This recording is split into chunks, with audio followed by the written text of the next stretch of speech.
បាទជំរាបសួរបងប្អូនទាំងអស់គ្នាថ្ងៃនេះក្មេងៗអត់រៀនមកបាញ់ទឹកឲ្យជ្រុកយើងមួយចំនួននៅខាងក្រៅសម្រាប់ជ្រុកកូននៅខាងក្នុងអត់បានបាញ់ឲ្យឥឡូវមកបាញ់ខាងក្រៅចឹងនេះហើយនេះរបស់លេងថ្មីដែរមកអូនមកមើលទៀត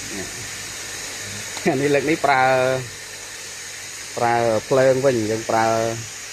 ថ្មអត់បានយូរទេបងប្អូនអត់បានយូរទេណាtôiបញ្ជាក់ប្រាប់បងប្អូនដែលចង់ប្រើម៉ូទ័របាញ់ទឹកអីប្រើថ្មបានយូរទេប្រើភ្លើងទៅបានយូរអូនសារ៉េវាតិចអត់ចឹងឈឺឆ្ងាយប៉ុណ្ណឹងក៏ឈឺដែរអូទៅជាស្រួលដល់ហើយផែនសិនទៅជានេះសាច់ទឹកសាច់ចង់សាច់ធំប៉ុណ្ណាក៏បានដែរអូនសារ៉េមកទេធំអានេះតូចណែចង់សាច់ធំទៅទៅអូនេះអស់ធំនេះបងប្អូនអូឲ្យដូចចិនជាចឹងស្អាតល្អហ្នឹងអូចូលអាប់ហើយចង់ឲ្យតូចឆ្ងាយចេះហេមកវាអត់ឈឺវាអត់រត់ទេវាឈឺវារត់ហ៎បងប្អូននេះមេនេះដូចជាងមួយខែទេនេះមួយខែកន្លះនេះបានណាខែចូលដល់ជាស្រួលដល់អាមេក្នុងđóកុំយើងបាញ់មើលតិចហើយយកទៅតិច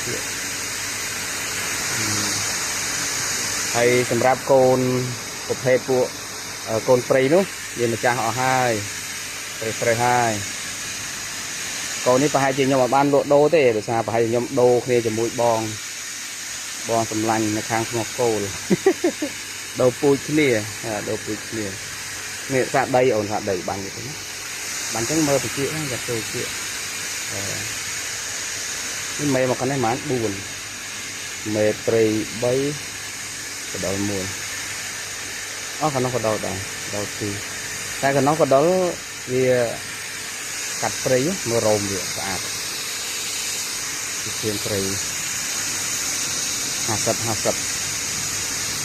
50មេនេះអីជាព្រៃខ្ពស់មើលតែរូបរាងទៅបងអាទុកដៃអត់ដៃម៉ាក់បាញ់ម្ដងចាំទៅបាញ់នៅក្នុងម្ដងគឺកុំបាញ់ទឹកនោះក៏បាសាដីអញអស់ទៀតទៅចំមកអូខេចឹងបានថតបង្ហាញបងប្អូនទៅប៉ុណ្ណេះអរគុណច្រើន